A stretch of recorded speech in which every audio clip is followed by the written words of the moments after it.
चलिए बच्चों, solution and colligative property के रिवीजन में अब हम लोग आगे बढ़ते हैं। अभी तक हमने राउल्ट्स लॉ पढ़ लिया। अब राउल्ट्स लॉ हम लोगों ने फॉर लिक्विड सॉल्यूशन पढ़ा। देखो यहां पे हम लोग लिख सकते हैं कि Raoult's law for liquid solution की अगर हम बात करें तो एक इक्वेशन हमने पढ़ा था, vapour pressure of solution equal to P01 x1 P0 x1 plus P02 x2। अब इसी फार्मूले को आप ऐसा भी लिख सकते हो, P02 माइनस P01 x2 और प्लस P01। तो फॉर लिक्विड सॉल्यूशन के लिए ये फार्मूला हम लोगों ने पढ़ लिया। और फॉर सॉलिड इन लिक्विड के लिए हम लोगों ने पढ़ा फॉर सॉलिड इन लिक्विड। तो सॉलिड इन लिक्विड के लिए हमने पढ़ा vapour pressure of solution equal to P01 x1। ये हमने फार्मूला दोनों का ग्राफ एंड फार्मूला पढ़ लिया। तो ये राउल्ट्स लॉ में हमने इतना कर लिया। अब आगे देखते हैं। अब हम बाइनरी सॉल्यूशन को दो कैटेगरी में डिवाइड करते हैं। अब एग्जाम के पॉइंट ऑफ व्यू से ही बोल रहे हैं। एग्जाम के लिए जितना जरूरत है आपको उतना जितना याद रखना उतना ही स्क्रीन पे डिस्प्ले हो रहा है और मैं उसको एक्सप्लेन कर रहा हूं। देखिए, अगर कहते हैं कि आइडियल सॉल्यूशन, अगर आइडियल सॉल्यूशन कोई कहता है तो जो सॉल्यूशन राउल्ट्स लॉ को फॉलो करता है सभी कंसंट्रेशन के लिए। अरे भाई सुनाई दिया क्या? देखिए, the solution which obey Raoult's law over entire range of concentration are known as ideal solution. मतलब सॉल्यूट एंड सॉल्वेंट को मिला करके सॉल्यूशन बनाया गया। तो जो सॉल्यूशन राउल्ट्स लॉ को ओबे करता है वो आइडियल है। अगर एग्जाम में कहीं पूछा जाए, टर्म लिखा जाए आइडियल, तो आप इतना कम से कम अभी एक्सेप्ट करो, आइडियल का मतलब जो सॉल्यूशन राउल्ट्स लॉ को ओबे करता है वो आइडियल सॉल्यूशन होता है। अब देखिए, कोई भी बाइनरी सॉल्यूशन आइडियल होगा। तो अगर आपको आइडियल सॉल्यूशन के बारे में एग्जाम में पूछा जाए तो आइडियल के बारे में आपको कितना चीज मेमोराइज रहना चाहिए वो रिवीजन में मैं कवर कर रहा हूं। ये एग्जाम में पूछा जाएगा, चाहे वो नीट का हो, जेई का हो या बोर्ड का एग्जाम हो। ऑब्जेक्टिव के फॉर्म में, सब्जेक्टिव के फॉर्म में, दोनों तरीके से इसको पूछा जा सकता है। अब देखिए, इंटरमॉलिक्यूलर अट्रैक्टिव फोर्सेस, मतलब आप सिंपल सी बात इतना समझो कि अगर ये सॉल्यूशन हमारे पास सॉल्वेंट है, मैं आप लोगों को थोड़ा सा डायग्राम से बता देता हूं कि मानो कि यहां पे हमारे पास हेक्सेन है। हेक्सेन एक सॉल्वेंट है, इसको हमने 1 लिख दिया। और यहां पे लिख दिया हेप्टेन। हेप्टेन भी एक कंपाउंड है, ये 2 लिखा। ये सॉल्वेंट है, इसको क्या मान लिया? सॉल्यूट। और दोनों को जब मिक्स कर दिया तो ये सॉल्यूशन बना। अब करें, ये आइडियल कब होगा? जब हेक्सेन और हेक्सेन के बीच का जो इंटरमॉलिक्यूलर फोर्स है, अरे भाई हमने लिखा यहां हेक्सेन और हेक्सेन के बीच में फोर्स ऑफ अट्रैक्शन, और हेप्टेन एंड हेप्टेन इनके बीच में फोर्स ऑफ अट्रैक्शन है। और यहां पे क्या हो जाएगा? हेक्सेन और हेप्टेन इनके बीच में फोर्स ऑफ अट्रैक्शन। तो सॉल्वेंट के बीच में जो फोर्स ऑफ अट्रैक्शन है और सॉल्यूट के बीच में जो फोर्स ऑफ अट्रैक्शन है, सॉल्यूट सॉल्वेंट में अगर वही है तो आइडियल बनेगा। अरे सुनाई दिया क्या? सॉल्वेंट के मॉलिक्यूल के बीच में जो force of attraction, solute molecule के बीच में जो फोर्स ऑफ अट्रैक्शन, अगर वही सॉल्यूट एंड सॉल्वेंट में है तो आइडियल। तो फर्स्ट पॉइंट क्या याद रखेंगे कि intermolecular force solute solvent equal to solute and solvent. अगर ऐसा होगा तो डेल्टा एच मिक्सिंग 0, मतलब डेल्टा एच सॉल्यूशन 0। जब दो लिक्विड को मिक्स किया और उनके बीच फोर्स ऑफ अट्रैक्शन बराबर था तो डेल्टा एच 0। आपको याद कर रखना है कि आइडियल सॉल्यूशन के लिए डेल्टा एच 0 होता है, डेल्टा बी मिक्सिंग 0। मतलब अगर हमने यहां पे लिखा कि ये 100 ml आपको दिया गया है, 100 मिलीलीटर सॉल्वेंट, और ये 20 मिलीलीटर सॉल्यूट है, दोनों को मिक्स कर दिया तो ये 120 मिलीलीटर अगर बना सॉल्यूशन तो आइडियल। अगर 100 ml सॉल्वेंट, 20 ml सॉल्यूट और 120 ml क्या बना सॉल्यूशन तो आइडियल। तो यही कह रहे हैं कि डेल्टा बी मिक्सिंग जीरो, मतलब मिक्स करने से वॉल्यूम में कोई परिवर्तन नहीं होगा, तो डेल्टा बी मिक्सिंग जीरो। अच्छा, कोई भी सॉल्यूशन हम लोग तीन पढ़ेंगे यहां पे, एक आइडियल, दूसरा क्या होता है नॉन आइडियल होता है।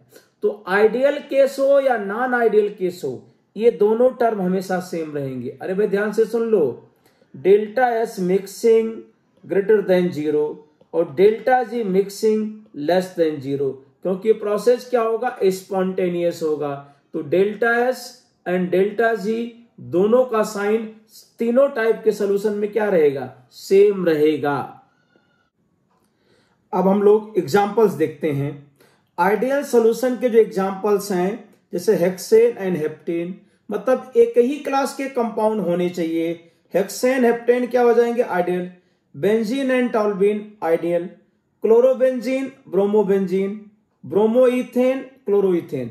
मतलब आइडियल सॉल्यूशन के एग्जांपल का मतलब है एक ही क्लास के कंपाउंड होना चाहिए और उनके मॉलिक्यूलर वेट में ज्यादा डिफरेंस नहीं होना चाहिए। तो आइडियल सॉल्यूशन के एग्जांपल भी आपको आइडेंटिफाई करने आना चाहिए। इसके बाद देखिए, अब आता दूसरा इसमें नॉन आइडियल सॉल्यूशन। अब नॉन आइडियल सॉल्यूशन में दो टाइप के बनेंगे। अब किसको नॉन आइडियल बोलेंगे, जो सॉल्यूशन राउल्स लॉ को फॉलो कर रहा, ओबे कर रहा, वो आइडियल होगा। इतना भाई सुनाई दिया सभी को। अब देखिए, जब सॉल्यूशन राउल्स लॉ को ओबे नहीं करेगा जो सॉल्यूशन, उसको क्या बोलेंगे non ideal. When a solution does not obey Raoult's law over the entire range of concentration then it is called non ideal solution. तो नॉन आइडियल, अब देखो आइडियल का मतलब जो राउल्स लॉ को ओबे करता है और नॉन आइडियल का मतलब जो राउल्स लॉ को फॉलो नहीं करता है, वो नॉन आइडियल सॉल्यूशन हो गया। ये दो पॉइंट याद रहेगा। अब नॉन आइडियल के लिए और पॉइंट क्या है कि vapour pressure of non ideal solution is either higher और lower than that of predicted by Raoult's law. तो राउल्स लॉ में हमने एक फार्मूला पढ़ा है कि vapour pressure of solution is equal to P01x1 और P02x2। अरे भाई सभी को यह फार्मूला याद है। इसके हिसाब से मानो कि वेपर प्रेशर ऑफ सॉल्यूशन कितना आ रहा 100 आ रहा है, लेकिन जो हमारे पास सॉल्यूशन है उसका 110 आ गया या 90 आ गया। तो अगर vapour pressure of solution Raoult's law के हिसाब से नहीं है, उससे ज्यादा है या कम है, तो कहेंगे सॉल्यूशन क्या है नॉन आइडियल है। अरे सुनाई दिया भाई। अब नॉन आइडियल सॉल्यूशन भी दो टाइप के हो जाएंगे। नॉन आइडियल सॉल्यूशन एक होगा positive deviation from Raoult's law.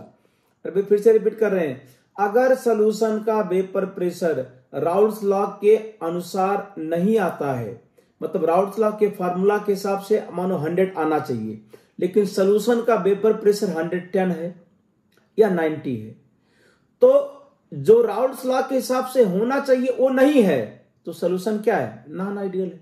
तो सॉल्यूशन क्या है नॉन आइडियल है। अब नॉन आइडियल में दो टाइप के सॉल्यूशन है, एक positive deviation from Raoult's law. अगर सॉल्यूशन यहां पे शो कर रहा है positive deviation from Raoult's law,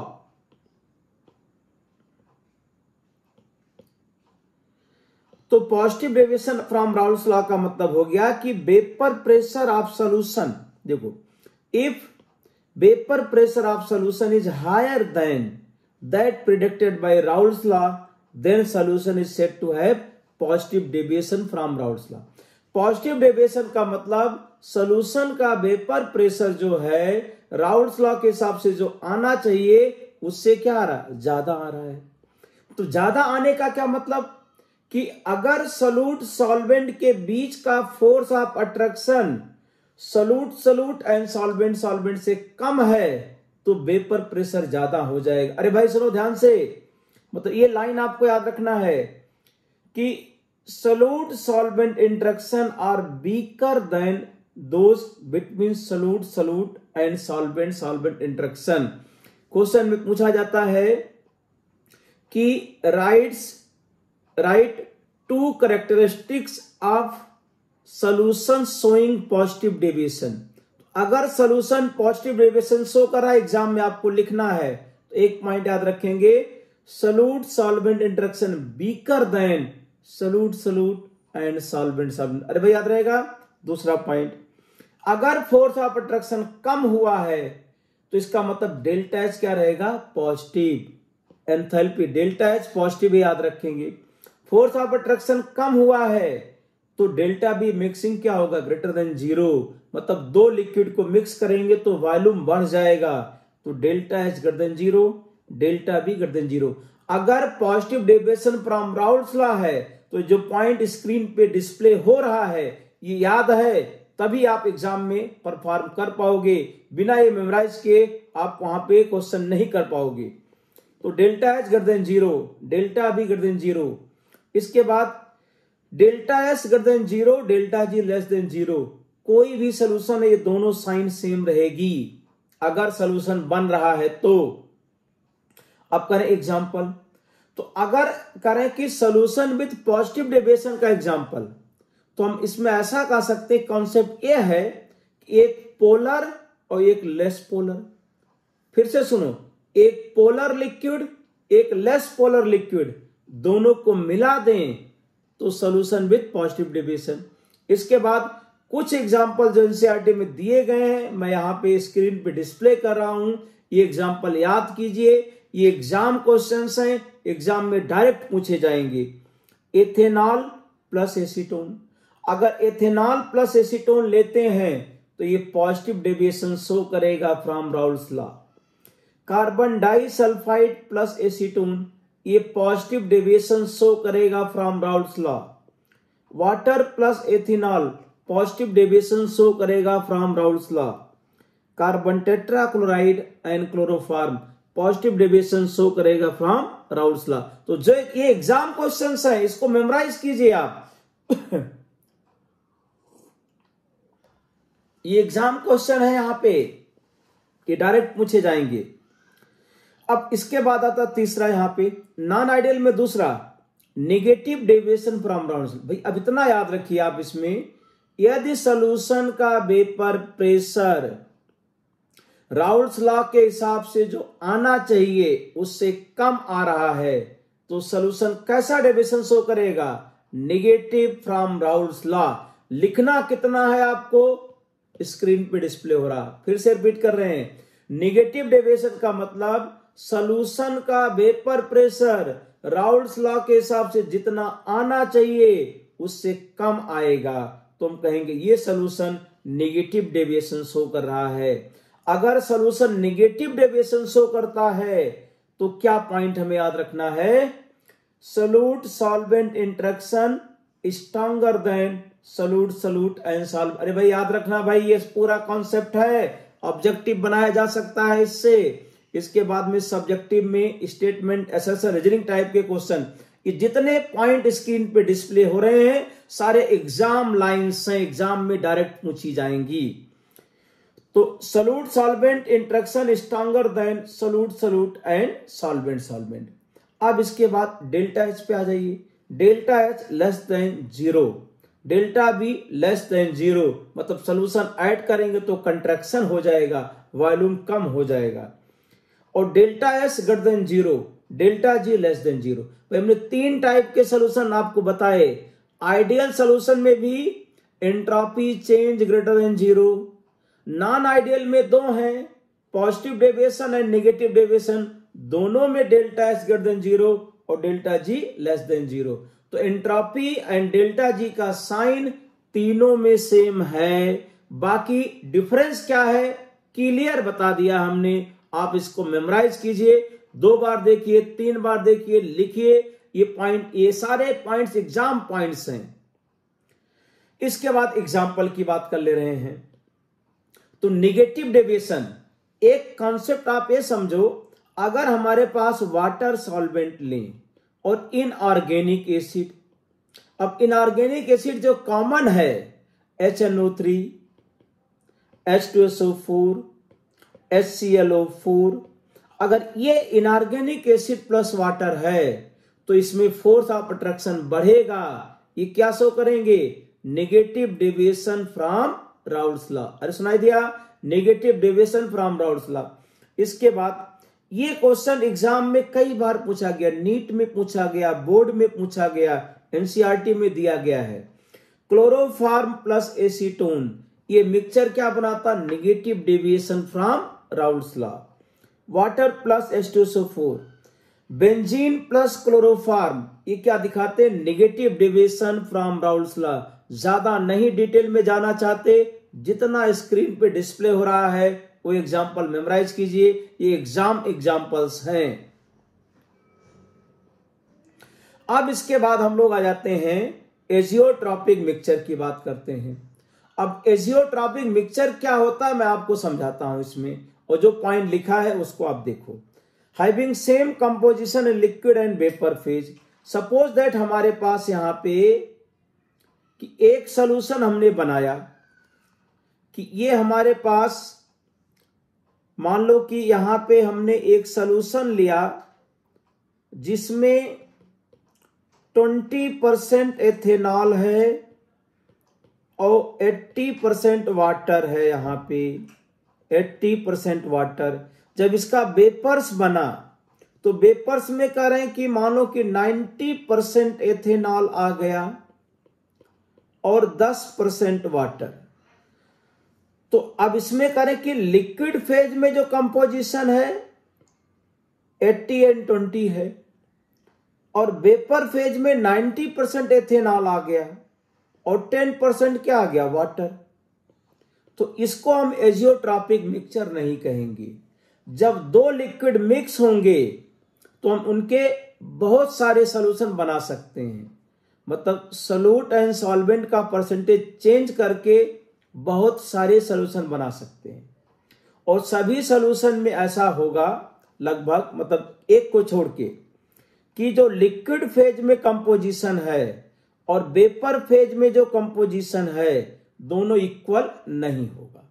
लेकिन अगर हम कहते हैं कि ऐसा सॉल्यूशन बन जाए इत्तेफाक से कि यहां पे 95% एथेनॉल है और 5% वाटर, ये लिक्विड फेज का कंपोजिशन है, और वेपर फेज में भी यही कंडीशन हो जाए 96% एथेनॉल और 95% एथेनॉल एंड 5% वाटर, तो जो लिक्विड फेज में कंपोजिशन है वही वेपर फेज में भी कंपोजिशन अगर आ जाए तो हम कहेंगे ये कैसा मिक्सचर है? एजियोट्रॉपिक मिक्सचर है।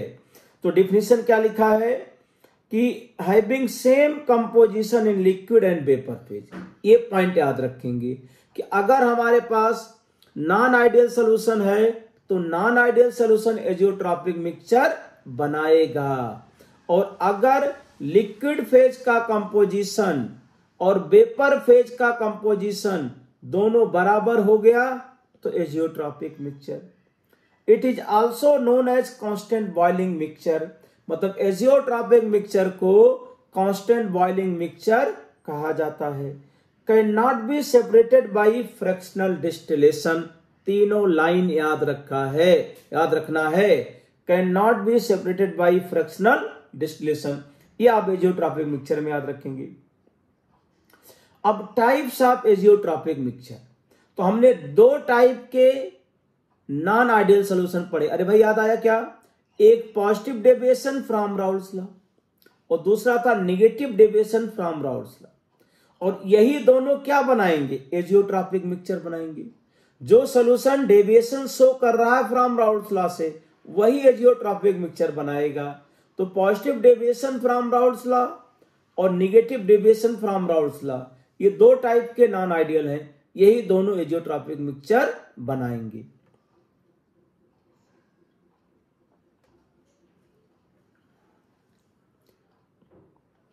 अब फर्स्ट यहां पे आ गया हमारे पास मिनिमम बॉइलिंग एजियोट्रॉप। तो मिनिमम बॉइलिंग एजियोट्रॉप में कि boiling point of azeotropic mixture lower than boiling point of both pure liquids.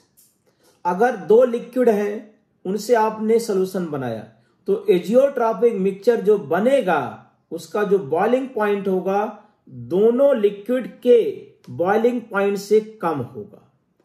जैसे अगर हम लिख दें यहां पे एग्जांपल की अगर बात अगर हम करें यहां पे एजियोट्रॉपिक मिक्सचर इथेनॉल का है कि solution showing positive deviation from Raoult's law forms minimum boiling azeotrope. तो जो पॉजिटिव डेविएशन शो करेगा वही बनाएगा। एग्जांपल लिखा है 90% ethanol and 5% water by volume. ये मिक्सचर क्या बनाता है? Negative positive deviation minimum boiling azeotrope बनाएगा। अगर 95% एथेनॉल 5% वाटर है तो ये मिनिमम बॉइलिंग एजियोट्रॉप बनाएगा। अब इसका मतलब वाटर का बॉइलिंग पॉइंट कितना है? 100 डिग्री सेल्सियस है। एथेनॉल का बॉइलिंग पॉइंट 78.3 डिग्री सेल्सियस है। तो जो एजियोट्रॉपिक मिक्सचर बनेगा उसका बॉइलिंग पॉइंट 78.3 से भी कम होगा, ये कहना चाह रहे हैं। तो अब ये करें कि आपको क्या समझना है कि मिनिमम बॉइलिंग एजियोट्रॉप कौन सोल्यूशन बनाएंगे? जो पॉजिटिव डेविएशन शो करेंगे फ्रॉम राउल्ट्स लॉ। दूसरा आता है maximum boiling azeotrope. Maximum boiling azeotrope का मतलब यह होता है कि एजियोट्रॉपिक मिक्सचर जो बना है उसका जो बॉइलिंग पॉइंट होगा दोनों प्योर लिक्विड से ज्यादा होगा। दोनों प्योर लिक्विड से ज्यादा, जैसे अगर हम कहें HNO3 एंड H2O, इन दोनों का बॉइलिंग पॉइंट इसके करें कि हमारे पास इसका 373 है, इसका 355 के आसपास है।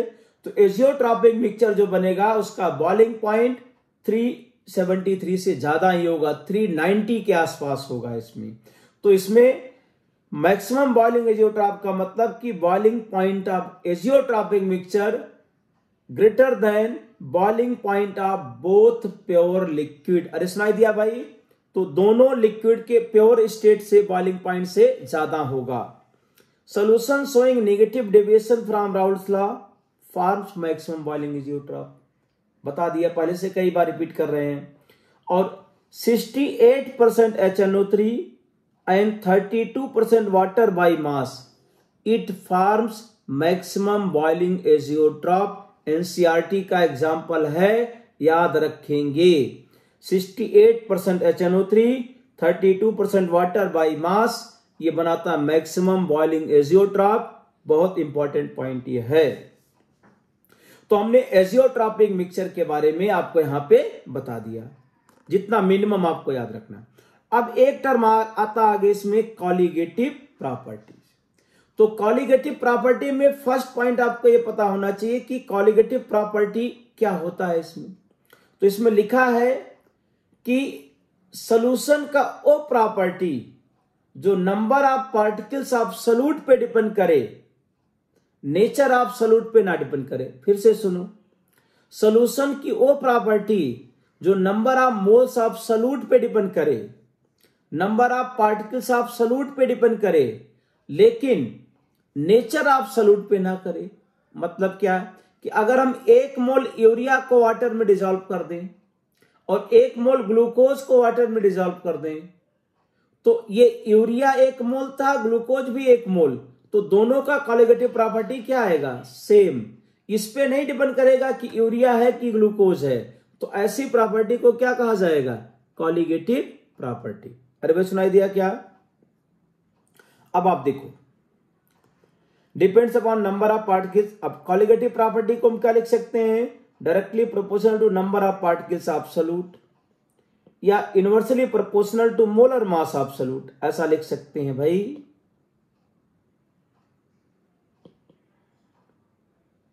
Number of particles of solute, ये हमने यहां पर लिख दिया।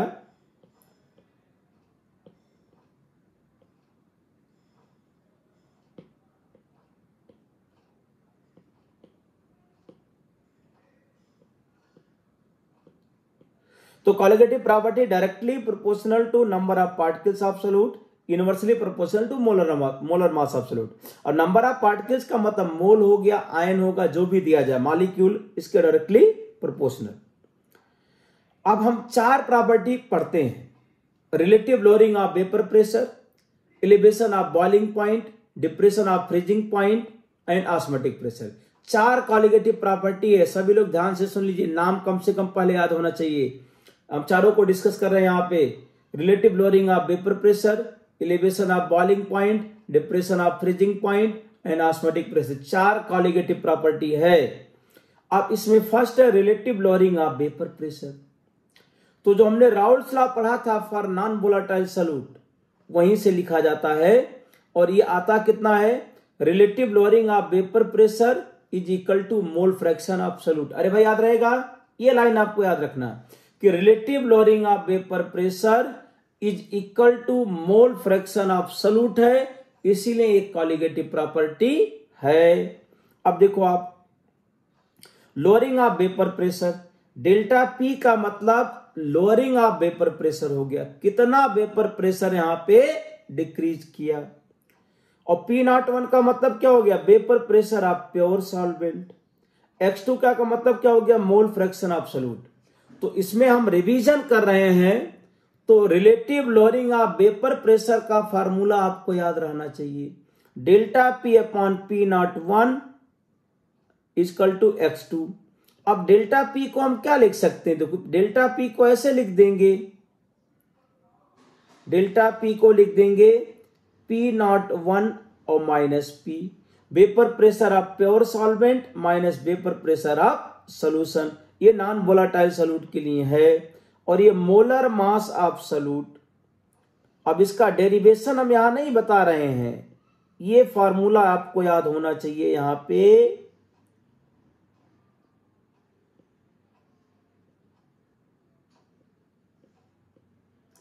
कि molar mass of solute is equal to W2 by W1 M1 upon delta P upon P01। मतलब 2 फार्मूला लिख रहे हैं, अगर याद रहे तो ठीक है।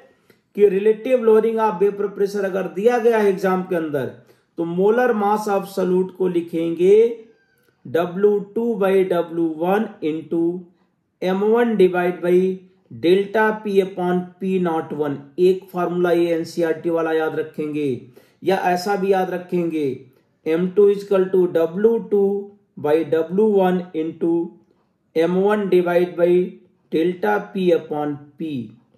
तो ये यहां पे अप्रोक्सीमेट, इसमें अप्रोक्सीमेट मोलर मास आएगा,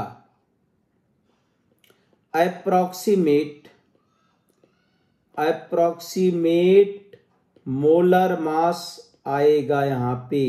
और इसमें एक्चुअल मोलर मास आएगा, एक्चुअल मोलर मास, ये लिखा जाएगा इसमें।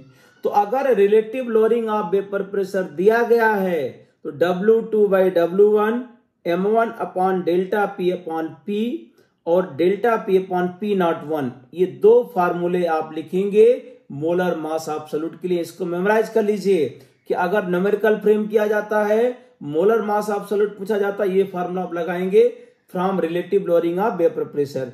और डेल्टा P का मीनिंग लिख दिया, vapour pressure of pure solvent minus P। अब इसके बाद हम लोग सेकंड कॉलिगेटिव प्रॉपर्टी पढ़ते हैं, एलिवेशन ऑफ बॉइलिंग पॉइंट।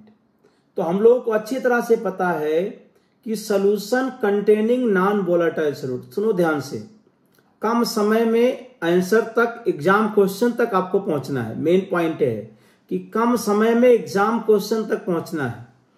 तो solution containing non volatile solute, जैसे हमने कहा वाटर में चीनी मिला दें, वाटर में NaCl मिला दें, तो जो सॉल्यूशन बनता है उसका बॉइलिंग पॉइंट वाटर से ज्यादा होता। अरे सुनाई दिया क्या, कि अगर वाटर में हम चीनी मिला दें, वाटर में NaCl मिला दें, तो इसका जो बॉइलिंग पॉइंट होगा वो वाटर से ज्यादा होगा।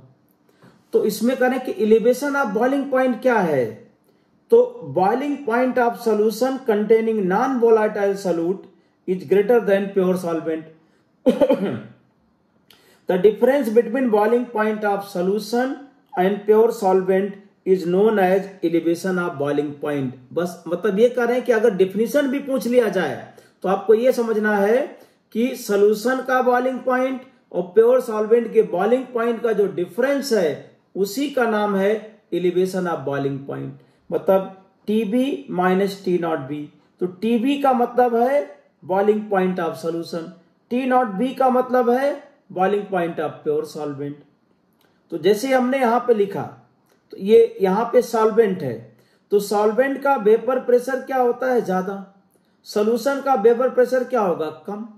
तो सॉल्यूशन का तो जिस टेम्परेचर पे प्योर सॉल्वेंट बॉयल करेगा सॉल्यूशन बॉयल नहीं करेगा, तो टेम्परेचर और बढ़ाना पड़ेगा। तो TB क्या हो गया? बॉइलिंग पॉइंट ऑफ सॉल्यूशन, ये TB है। और T0B क्या हो गया? Boiling point of pure solvent. तो और एक्सपेरिमेंटली ऑब्जर्व है कि डेल्टा TB का फॉर्मूला आपको क्या याद रखना है? Molality into KB। अरे भाई हम एग्जाम क्वेश्चन की बात कर रहे हैं, एग्जाम कॉन्सेप्ट की बात कर रहे हैं यहाँ पे। तो डेल्टा TB का मतलब मोललिटी इंटू KB याद कर लो। अब KB क्या है? मोलल एलिवेशन कांस्टेंट या एबोलिस्कोपिक कांस्टेंट, या इसको क्या बचा, और स्मॉल m का मतलब मोललिटी। तो ये सेकंड पॉइंट यहां पे आ गया। अब देखो, अब कॉन्सेप्ट में हमें क्या पता होना चाहिए, और KB depends upon nature of solvent. KB nature of solvent पे डिपेंड करेगा and does not depends upon nature of solute. तो KB नेचर ऑफ सॉल्वेंट पहला पॉइंट। KB का एक फार्मूला होता है R इंटू M1 TB का स्क्वायर 1000 इंटू डेल्टा H। अब यहां पे देखो, तो KB का ये फार्मूला है, ये याद रखना है। KB प्रॉपर्टी ऑफ सॉल्वेंट है, M1 का मतलब molar mass of solvent, TB का मतलब boiling point of pure solvent, delta H का मतलब enthalpy of vaporisation of solvent, और R का मतलब गैस कांस्टेंट। तो correct, KB depends upon nature of solvent. बाकी फार्मूला आप याद रखो। इसके बाद unit of KB kelvin kg पर मोल। अरे भाई KB इक्वल टू लिख सकते हैं डेल्टा TB और डिवाइड बाई मोललिटी। तो डेल्टा TB का यूनिट केल्विन लिख सकते हैं, मोललिटी का लिखेंगे मोल पर kg, तो kg ऊपर आ गया, मोल पावर -1। तो KB का जो यूनिट हो जाएगा केल्विन kg पर मोल, ये याद रखेंगे। और मोलर मास ऑफ सॉल्यूट अगर लिखना है तो relative lowering of vapour pressure, 4 formula रटा होना चाहिए, डायरेक्ट क्वेश्चन पूछा जाएगा। तो अगर इसमें देखिए, हम एक बार याद करा के फिर से आपको कह रहे हैं कि M2 equal to W2 by W1 into M1 divide by delta P upon P01। ये कब लगाते हैं? जब relative lowering of vapour pressure दिया जाए तब ये फार्मूला यूज करके मोलर मास ऑफ सॉल्यूट लिख देंगे। लेकिन अगर डेल्टा TB दिया गया है तो ये फार्मूला आपके सामने लिखा है, W2 by W1 1000 divide by delta TB into KB।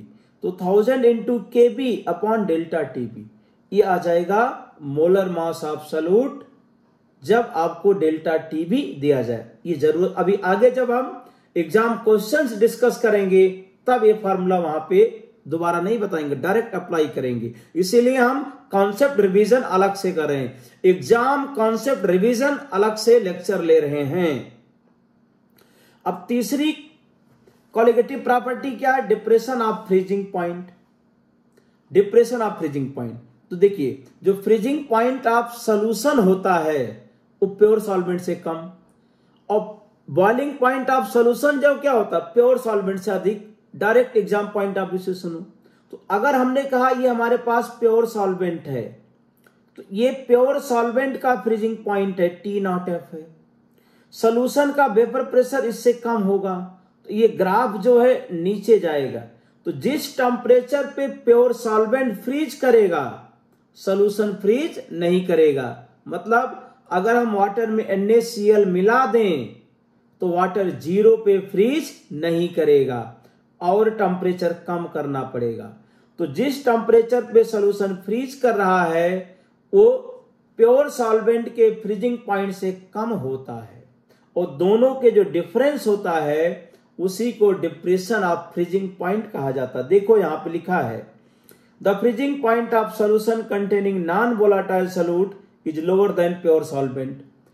तो सोल्यूशन का जो फ्रीजिंग पॉइंट है प्योर सॉल्वेंट से कम। Difference between freezing point of pure solvent and solution is known as depression of freezing point T naught F minus T F. तो T naught F क्या है भाई, यहां पे जो टी नॉट एफ लिखा हमने, टी नॉट एफ ये है freezing point of pure solvent. ध्यान से देखना भाई। और टीएफ का मतलब है फ्रीजिंग पॉइंट ऑफ सॉल्यूशन। और डेल्टा टीएफ लिखा है T naught F minus TF, मतलब इनिशियल माइनस फाइनल लिखा है। जबकि डेल्टा टीबी में हम लोगों ने क्या लिखा था, TB minus T not be, मतलब फाइनल माइनस इनिशियल लिखा था। ये एलिवेशन था। डिप्रेशन है इसीलिए इसको इनिशियल माइनस फाइनल लिख दिया गया, तो ये पॉजिटिव आ जाएगा, पहला पॉइंट। अब जैसे डेल्टा टीबी का फार्मूला था मोलरिटी इंटू के एफ के बी, अब डेल्टा टीएफ क्या हो जाएगा, molarity into K F, small m का मतलब मोलरिटी। तो ये आपका थर्ड कॉलिगेटिव प्रॉपर्टी में हमें क्या याद रखना है, डेल्टा टीएफ मतलब depression in freezing point equal to m into K F, ये फार्मूला। स्मॉल एम का मतलब मोलरिटी है और के एफ का मतलब डिप्रेशन, मोलर डिप्रेशन कांस्टेंट है या cryoscopic constant.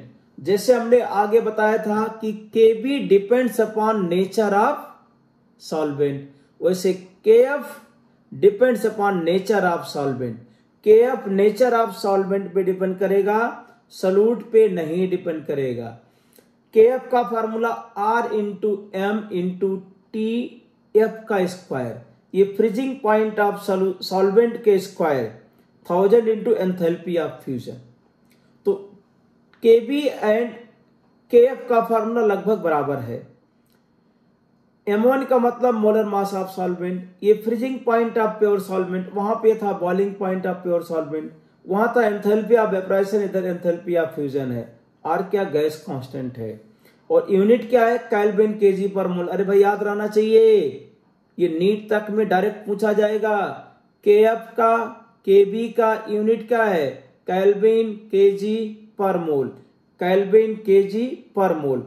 Molar mass of solute यहां पे कैसे लिखेंगे, W2 by W1 1000 KF upon delta TF, ये मोलर मास ऑफ सॉल्यूट। तो ये मतलब पूरा रट जाइए, इसमें डायरेक्ट क्वेश्चन पूछा जाएगा। तो अगर डिप्रेशन ऑफ फ्रीजिंग पॉइंट दिया गया है और मोलर मास ऑफ सॉल्यूट पूछा गया, ये फॉर्मूला लगाइए डायरेक्ट। कॉन्सेप्ट जो है उसको छोड़िए आप, इसमें अभी जितने लाइन स्क्रीन पे डिस्प्ले हो रही है वो सभी लाइन आपको याद रखना है, एग्जाम में डायरेक्ट अप्लाई होगा। अगर डेल्टा टीबी दिया गया है तो देखो 3 फार्मूले कर दिए हम, बीच बीच में रिवाइज। M2 क्या लिखा, W2 by W1, M1 divide by delta P upon P01। जब रिलेटिव लोडिंग दिया गया तो ऐसा लिखा, जब डेल्टा टीबी दिया गया था तो क्या फॉर्मूला लिखा, 1000 अपॉन डेल्टा टीबी इंटू केबी, तो ये आ गया था M2।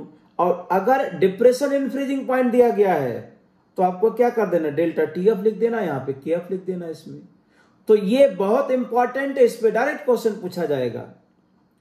ये हमारे पास 3 प्रॉपर्टी आ गई। अब फोर्थ है ऑस्मोटिक प्रेशर, ये भी क्या है, एक कॉलिगेटिव प्रॉपर्टी है।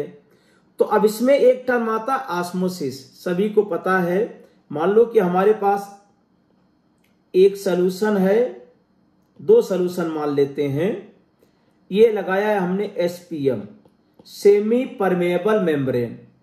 ये सॉल्यूशन 0.1 मोलर है, ये 0.2 मोलर है। तो इसका मतलब ये NaCl मान लो, ये भी NaCl मान लो। तो जिधर कंसंट्रेशन कम है तो सॉल्यूट का कम है तो सॉल्वेंट ज्यादा, इधर सॉल्यूट ज्यादा है तो सॉल्वेंट कम।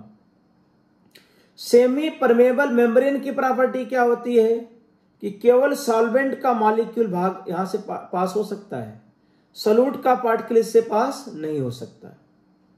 तो करें ऑस्मोसिस का मतलब होता है spontaneous flow of solvent molecule from low concentration of solute to high concentration of solution, low concentration of solute to high concentration of solute, ऐसा कह सकते हैं।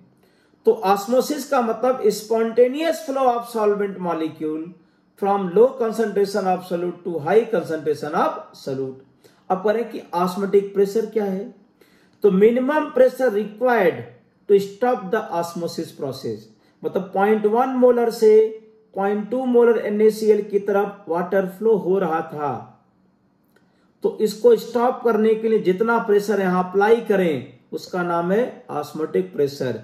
The extra pressure required to stop the osmosis process is known as osmotic pressure. अरे भाई osmotic pressure पूछा जाए ये आपको लिखना है। इसमें ऑस्मोसिस का मीनिंग मैंने समझा दिया, आप बुक से देख सकते हैं इसमें। अब इसका फार्मूला क्या है, pi equal to CRT। Osmotic pressure का फार्मूला बनता है pi equal to CRT। C क्या है, मोलरिटी है। बाकी दो पीछे हमने क्या पढ़े थे, मोलरिटी। आर क्या गैस कांस्टेंट है, टी क्या टेम्परेचर है। तो pi equal to CRT osmotic pressure का फार्मूला है।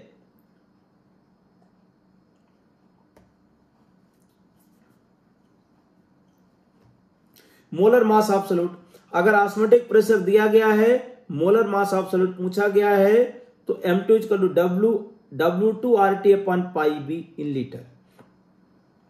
जैसे हम लिखते हैं आइडियल गैस इक्वेशन में PM इक्वल टू DRT, एक फार्मूला बनता है। तो M मतलब मोलर मास होता है, DRT अपॉन P। D को क्या लिखेंगे, weight upon molecular weight, weight upon volume into RT upon P। तो वही फार्मूला लिखा है, ये वेट ऑफ सॉल्यूट है, ये volume of solution, weight upon volume RT, और पाई प्रेशर की जगह पे यहां पे ऑस्मोटिक प्रेशर पाई लिख दिया गया है। तो अगर मॉलिक्यूलर वेट ऑफ सॉल्यूट लिखना है और ऑस्मोटिक प्रेशर दिया गया है तो ये फार्मूला आप लगा देंगे इसमें, M2 equal to W2RT upon pi into V. तो ऑस्मोटिक प्रेशर। अब एक टर्म आता आइसोटोनिक सोल्यूशन। तो अगर दो सोल्यूशन दिए गए हैं और दोनों का ऑस्मोटिक प्रेशर, फार्मूला क्या होता है, पाई इक्वल टू CRT। तो पाई इक्वल टू CRT, दोनों सॉल्यूशन का ऑस्मोटिक प्रेशर अगर सेम है तो कहेंगे दोनों आपस में क्या आइसोटोनिक है। पाई 1 इक्वल टू पाई 2, तो C1 इक्वल टू C2 आ जाएगा। तो दोनों सॉल्यूशन क्या आइसोटोनिक है। और इसके बाद और टर्म यूज किए जाते हैं, hypertonic and hypotonic solution. Hypertonic solution, hypotonic solution, ये पॉइंट यहां पे आता है। तो अब इसमें कह रहे हैं कि अगर हमारे पास सॉल्यूशन है, मानो कि हमारे पास ये ब्लड सॉल्यूशन दिया है, ये ब्लड है, इसका ऑस्मोटिक प्रेशर पाई है, और एक सॉल्यूशन हमने बनाया NaCl का सॉल्यूशन, इसका सॉल्यूशन ऑस्मोटिक प्रेशर पाई 1 है, और दूसरा NaCl का सॉल्यूशन बनाया, इसका पाई 2 है। तो अगर इसमें करें कि पाई 1 लेस देन पाई, तो इसका मतलब यस NaCl सॉल्यूशन क्या हो जाएगा, हाइपोटोनिक। और अगर लिख दे यहां पे पाई 2 ग्रेटर देन पाई, तो ये वाला NaCl सॉल्यूशन क्या हो जाएगा, हाइपरटोनिक। तो अगर सॉल्यूशन का ऑस्मोटिक प्रेशर दिए गए स्टैंडर्ड सॉल्यूशन से कम है तो उसको बोलेंगे हाइपोटोनिक सॉल्यूशन। और दिए गए सॉल्यूशन का अगर सॉल्यूशन का ऑस्मोटिक प्रेशर दिए गए सॉल्यूशन से ज्यादा है तो उसको क्या बोलेंगे, हाइपरटोनिक। यही लिखा है, osmotic pressure of hypertonic solution is higher than standard solution. जो दिया गया सॉल्यूशन है उससे ज्यादा है, या फिर आप ऐसा याद करो, दो सॉल्यूशन अगर दिए गए हैं तो जिसका ऑस्मोटिक प्रेशर ज्यादा है उसको हाइपरटोनिक बोलेंगे। अगर दो सॉल्यूशन दिए गए हैं जिसका कम है वो हाइपोटोनिक हो जाएगा इसमें। तो हाइपरटोनिक एंड हाइपोटोनिक सॉल्यूशन हम किसी दिए गए सॉल्यूशन के रिस्पेक्ट में उसका नामनक्लेचर करते हैं कि ये हाइपरटोनिक है या हाइपोटोनिक है। अगर ऑस्मोटिक प्रेशर सोल्यूशन का ज्यादा है तो हाइपरटोनिक, कम है तो हाइपोटोनिक। ये दो टर्म यूज करते हैं। अब इसमें एक टर्म और आता है रिवर्स ऑस्मोसिस। अगर आ गया यहां पे,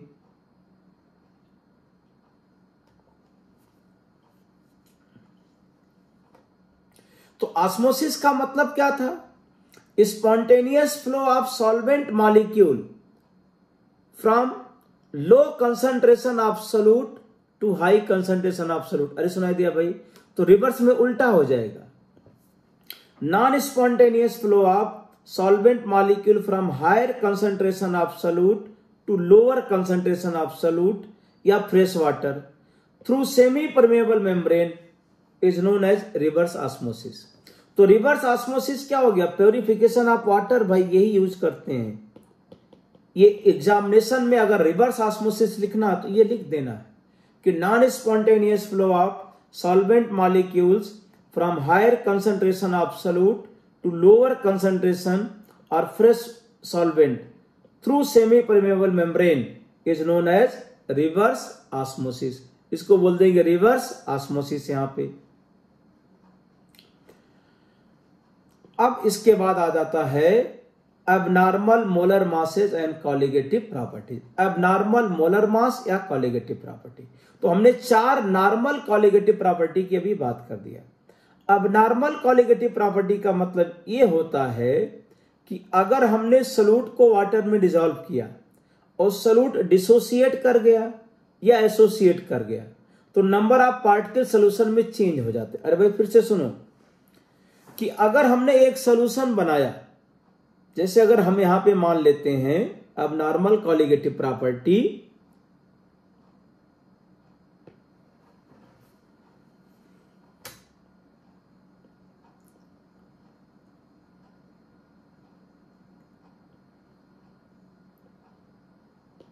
एबनॉर्मल कॉलिगेटिव प्रॉपर्टी यहां पे देखो, जैसे हमने 1 मोल NaCl यहां पे डिसॉल्व किया, 1 मोल NaCl वाटर में डिसॉल्व किया। कुछ ही समय के बाद ये डिसोसिएट होकर के 1 मोल Na+ बना लिया और 1 मोल Cl- बना लिया। लेकिन अगर हम 1 मोल यूरिया डिसॉल्व करें, 1 मोल यूरिया हमने डिसॉल्व किया, 1 मोल यूरिया, और डिसॉल्व होने के बाद ये डिसोसिएट नहीं किया, 1 मोल यूरिया ही रह गया। तो अगर सोल्यूट डिसोसिएट कर जाता है या एसोसिएट कर जाता है तो जो कॉलिगेटिव प्रॉपर्टी आपने सोचा था वो नहीं आता है। तो हम कहते हैं कि एबनॉर्मल कॉलिगेटिव प्रॉपर्टी अब आएगी, तो या एबनॉर्मल मोलर मास आएगा। मोलर मास भी क्या होगा? चेंज हो जाएगा, एवरेज मोलर मास। तो abnormal molar mass and colligative property. तो जब सोल्यूट पार्टिकल क्या होता है, डिसोसिएट कर जाता है या एसोसिएट कर जाता है, तो जो कॉलिगेटिव प्रॉपर्टी हम सोचे थे वो नहीं आता है, उससे अलग आता है, मतलब डेविएशन शो करेगा इसमें। तो डिसोसिएशन कितना हुआ, एसोसिएशन कितना हुआ, ये पता करने के लिए वान हाफ ने एक फैक्टर दिया इसमें। तो वान हाफ फैक्टर क्या करता है कि सॉल्यूशन अगर डेविएशन शो कर रहा है आइडियल बिहेवियर से, आइडियल प्रॉपर्टी से, due to dissociation and association, तो उसको मेजर करने के लिए इन्होंने एक फैक्टर दिया। वान हाफ फैक्टर क्या है इसमें? वान हाफ फैक्टर का मतलब है कि अगर सोल्यूट वाटर में डिसोसिएट हो गया या एसोसिएट हो गया इसमें, तो उसका एबनॉर्मल मोलर मास आएगा। मतलब जितना आपने 1 मोल डिसॉल्व किया 2 मोल हो गया। तो आप सोच रहे थे 1 मोल के हिसाब से कॉलिगेटिव प्रॉपर्टी आएगी, लेकिन 2 मोल के हिसाब से आ गई। तो करें कि डिसोसिएशन और एसोसिएशन की वजह से जो आप सोचे थे प्रॉपर्टी वो नहीं आएगी। तो वान हाफ ने एक फैक्टर दिया कि सोल्यूट कितना डिसोसिएट होता है, कितना एसोसिएट होता है, उसको मापने के लिए वान हाफ फैक्टर यहां पे दिया उन्होंने। एक्सटेंट ऑफ डिसोसिएशन और association of solute in solution is measured by one half factor. तो वांट हाफ फैक्टर ये बताता है कि सॉल्यूट कितना डिसोसिएट होगा, कितना एसोसिएट होगा। अब इसका फार्मूला एग्जाम के लिए हमें क्या याद रखना है, normal molar mass divide by abnormal molar mass. तो वांट हाफ फैक्टर का फार्मूला क्या लिखना है, normal molar mass divide by abnormal molar mass.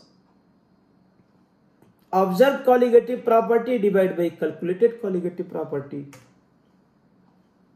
Observe colligative property divide by calculated colligative property, या total number of moles after dissociation और association, और number of moles of solute before dissociation और association. मतलब van't Hoff factor की 3 फार्मूले हमने लिखे हैं।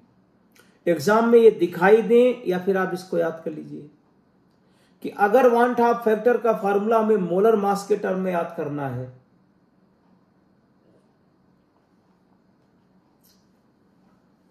वांट हाफ फैक्टर का फार्मूला हमें मोलर मास के टर्म में याद करना है, तो normal molar mass divide by abnormal molar mass. Colligative property के टर्म में याद रखना है तो उल्टा कर देंगे, observe colligative property divide by calculated, या ऐसा लिख सकते हैं abnormal colligative property divide by normal colligative property. तो मोलर मास और कॉलिगेटिव प्रॉपर्टी में दोनों में अलग अलग लिख देंगे। अच्छा, number of moles after dissociation और association divide by number of moles before dissociation और एसोसिएशन। अरे भाई याद रहेगा, तो वांट हाफ फैक्टर का ये फार्मूला।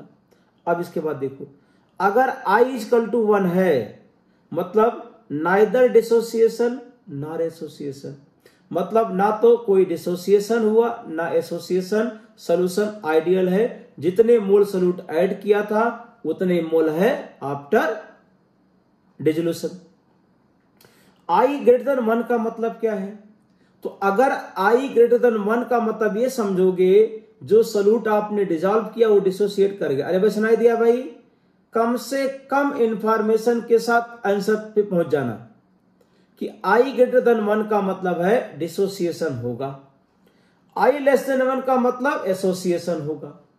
तो I ग्रेटर देन 1 का मतलब डिसोसिएशन और I लेस देन 1 का मतलब एसोसिएशन, और I इक्वल टू 1 का मतलब नो डिसोसिएशन नो एसोसिएशन, और वांट हाफ फैक्टर का मतलब colligative observe colligative property divide by calculated, number of moles after dissociation divide by number of moles before dissociation.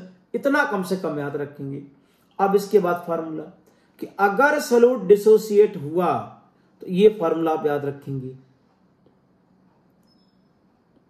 ये formula है I equal to 1 plus n minus 1 alpha.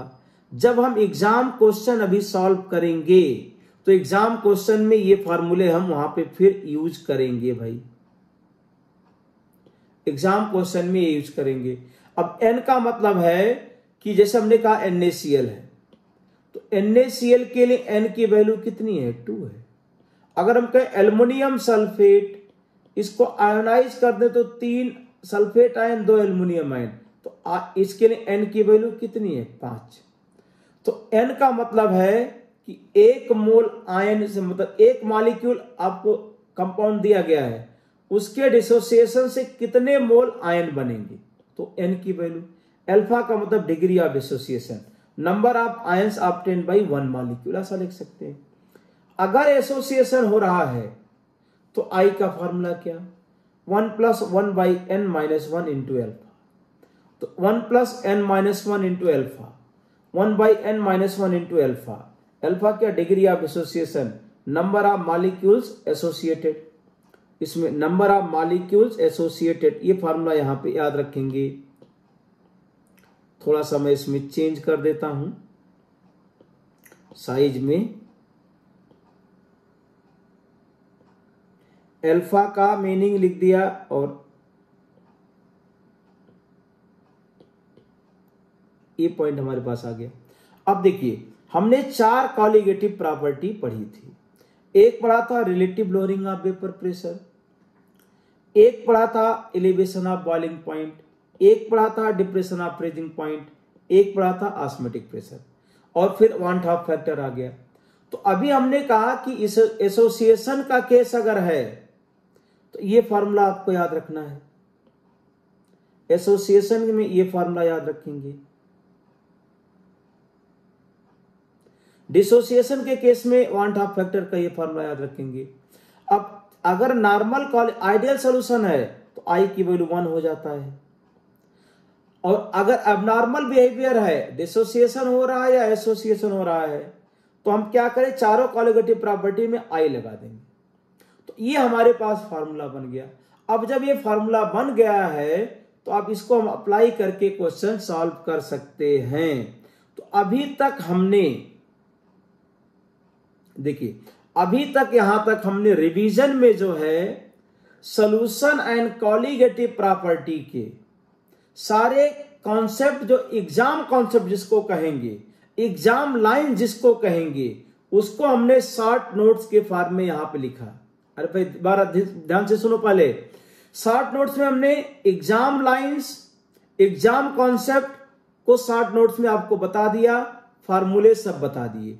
आप ये video आप देखेंगे, 2 lecture में दिया, revision of solution and colligative property lecture 1 and lecture 2 में दिया। अब लेक्चर 3 में हम एग्जाम क्वेश्चंस डिस्कस करेंगे, exam questions of solution and colligative property. तो ये अगर वीडियो 2 आप देखेंगे, एग्जाम क्वेश्चन का मतलब एग्जैक्टली जो PYQ पूछे गए हैं उन्हीं क्वेश्चन को या फिर उसी टाइप के वही कॉन्सेप्ट के साथ। तो अगर एग्जाम क्वेश्चन आप मेरा वीडियो लेक्चर देखेंगे और उसको सॉल्व करेंगे, उसको समझेंगे, तो डेफिनेटली आपका JEE main, neat and board में उसके बाहर नहीं आएगा, वही कॉन्सेप्ट आपको पूछे जाएंगे। तो हम इसमें अगले लेक्चर में एग्जाम क्वेश्चंस डिस्कस करेंगे। Thank you.